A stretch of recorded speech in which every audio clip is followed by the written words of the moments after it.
මිනිස්සෙකුගේ ස්වභාවය මූලික වශයෙන් සදාචාරාත්මක සහ අපි කියන්නේ ධර්මිෂ්ඨ වෙන්න ඕන කියලා ගොඩක් මිනිස්සු විශ්වාස කරනවා. එහෙම විශ්වාස කරත් අද අපි මේ ඉන්න සමාජයේ වැඩිපුරම ඉන්නේ එහෙම නැති මිනිස්සු. මේකෙන් මම අදහස් කරේ හොඳ මිනිස්සු නෑ කියන එක නෙවෙයි. ඇත්තටම හොඳ මිනිස්සුත් ඉන්නවා මේ සමාජයේ. නරක කට්ටියත් එක්ක බැලුවාම හොඳ මිනිස්සු ඉන්නේ හරිම පොඩි සංඛ්‍යාවක්. ඔයාටත් සමහර විට ඕන තරම් නරක මිනිස්සු මේ සමාජයෙන් හම්බ වෙලා ඇති. එක කොටසක් කිව්වොත් ඔයාට හම්බ වෙලාම නැද්ද ආත්මාර්ථකාමී මිනිස්සු? එහෙමත් නැත්නම් තමන්ගේ ටාගට් එක ගැන විතරක් සැලකිලිමත් වෙන ඒත් අනිත් කට්ටිය සහ එයාලගේ ෆීලිංග්ස් කෙයා කරන්නේ නැති අය ඕන තරම් වාට හම්බ වෙලා ඇති. අඩුම තරමේ එක්කෙනෙක් දෙන්නෙක් හරි වාට හම්බෙලා තියෙන්න ඕන. මේ වෙලාවල කිසිම එතිකල් නැති නරක වැඩ. ගොඩක් වෙලාවට මේ වගේ නරක වැඩ කරන මිනිස්සු මේ නරක දේවල් කරනකොට අපිට හිතා ගන්නවත් බෑ එයාලා කොහොමද කරන්නේ කියලා. ඒ කියන්නේ එයාලා එච්චරටම සූක්ෂම විදිහට එයාලා මේ දේවල් කරනවා අපිට නොදැනීම. අපිත් ඉතින් කරන්නේ ඒවා හිතා ගන්න බැරුව එයාලා අපිට කොච්චර නරක දේවල් කරත් එයාලත් එක්කම ඉන්න එක.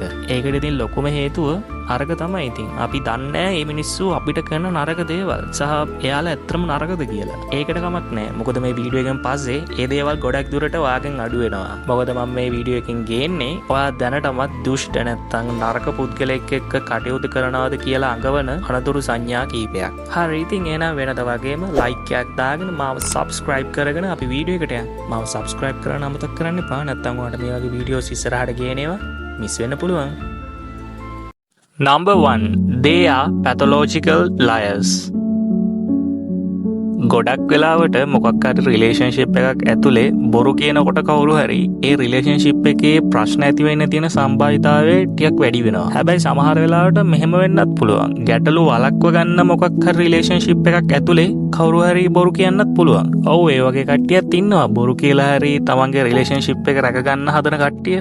ඒ වගේ කට්ටියත් ඉන්නවා. තව කට්ටියක් ඉන්නවා මීට වඩා හාත්පසින්ම වෙනස්. ඒ කියන්නේ එයාලා බොරු කියන එකෙන් තමයි වෙනමම වින්දනයක් ගන්නෙ. ඒ කියන්නේ ඒ වගේ කට්ටිය එයාලගේ සෝෂල් ස්ටේටස් එක එයාලගේ ඊගෝ එක වගේ දේවල් ඉහළ නංවන්න නැත්තම් අනිත් කට්ටියට පෙන්වන්න හිතා ගන්න බැරි බොරු කියනවා. ඇත්තම කිව්වොත් ඒක කියනවට වඩා එයාලා ඒක මවනවා. එච්චරටම රියලිස්ටික් විදියට. කොච්චර හොඳට කරනවද කිව්වොත් සමහර කට්ටිය ඉන්නවා අනුන්ව අල්ලලත් බොරු කියන.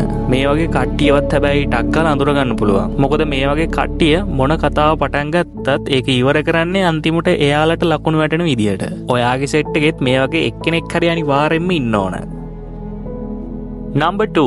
They are masters of manipulation. manipulation නැත්තම් හැසිරවීම යනු කවුරු හරි කෙනෙක් ඔයාට රහසින් නැත්තම් බොරුවකින් ඔයාගේ ජීවන තත්ත්වයට බාධා කිරීම.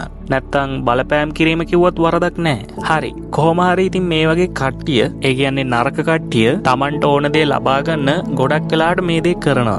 ඇත්තටම එයාලා ඒකට ගොඩක් දක්ෂයි. මොකද කිව්වොත් ඒ වගේ සිටුේෂන් වලදී එයාලා අපිව කන්ට්‍රෝල් කරන විදිය අපිටවත් හිතා ගන්න බෑ. එච්චරටම හොඳට එයාලා ඒව කරනවා. එයාලා ඔයාට ඔයාගේ යාළුවෙක් වගේ පේන්න ඉන්නවා.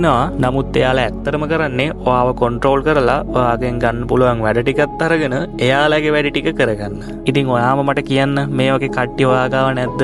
සමහරට අනිවාර්යෙන්ම ඇති ඔයා ගාව. ඔයා දන්නේ නැති වෙන්න පුළුවන්. බැරි වෙලාවත් ඔයාට තේරෙනවා නම් එහෙම කවුරු හරි එක්කෙනෙක් දෙන්නෙක් ඉන්නවා කියලා එයාලගෙන් ටිකක් ඈත් වෙලා ඉන්න. Number 3. They take joy in other people's failures.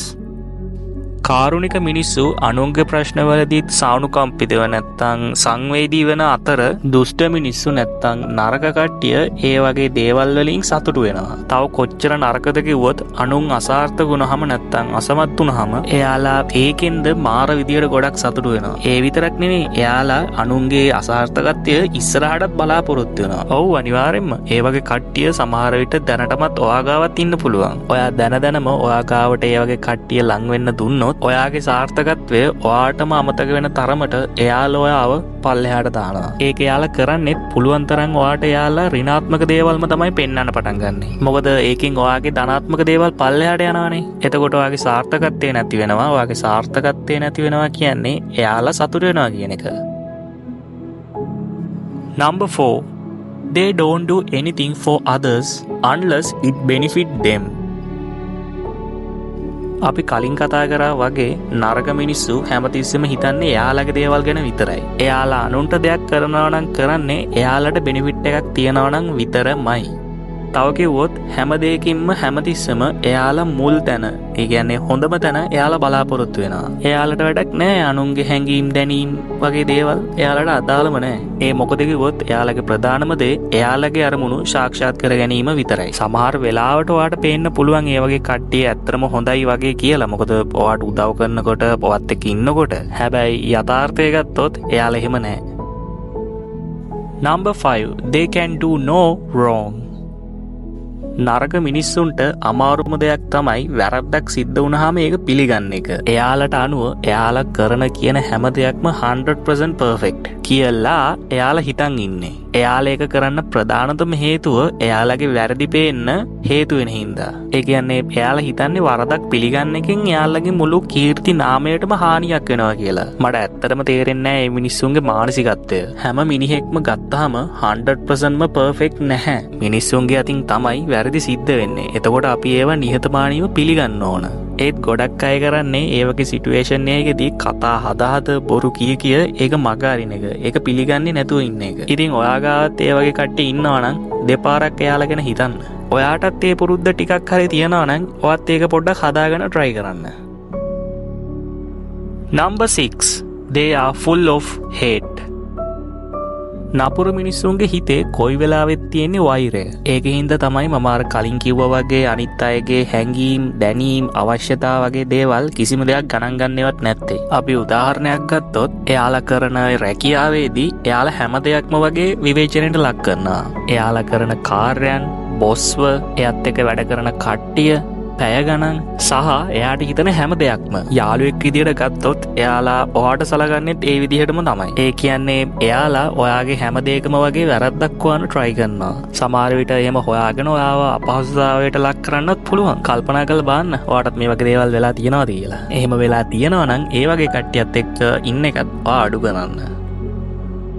හරි, මේ වගේ නරක කට්ටිය මන්නම් කියන්නේ අපේ ජීවිතවලට ඕනෙම නැහැ. මොකද මේ වගේ කට්ටිය ඉන්න එකෙන් අපිට නරකක් මිසක් හොඳක් වෙන්නේ නැහැනේ අපේ ජීවිතවලට. ඒකින්ද හොඳම දේ තමයි මේ වගේ මිනිස්සුන්ව මග අරින එක සහ පොඩ්ඩක් කපා හරින එක. මෙහෙම දෙයක් තියෙනවා හැබැයි. මේ වගේ කට්ටිය සමහර විට ඔයාගේ පවුල කෙනෙක් වෙන්නත් පුළුවන්. නැත්නම් ඔයාගේ දිගු කාලීන හොඳම යාළුවෙක් වෙන්නත් පුළුවන්. එතකොට වැඩේ ටිකක් අමාරුයි තමයි. හැබැයි ඒක තමයි කරන්න වෙන්නේ. මොකද මං හිතන්නේ අපිට තව කෙනෙක්ව බලෙන් හොඳ පාරට ගන්න පුළුවන් කියලා. පුළුවන් තරම් එයාලත් එක්ක හොඳින් ඉන්න try කරන්න. බැරිම නම් විතරක් එයාලව පොඩ්ඩක් ඈඩ් කරන්න පටන් ගන්න. ඉතින් අද වීඩියෝ එක කරනකොට මොකද කියන්න තියෙන්නේ? ඔයාටත් මේ වගේ කට්ටිය ඉන්නවද? ඔයාට හිතන ඕනම දෙයක් පල්ලෙන් කමෙන්ට් කරන්න. වීඩියෝ එක එන්ජොයි කරා නම් like එකක් දාන්න, subscribe කරන්න, මාව share කරන්න. ඊළඟ වීඩියෝ එක අරගෙනකන් ඔයාලා හැමෝටම bye.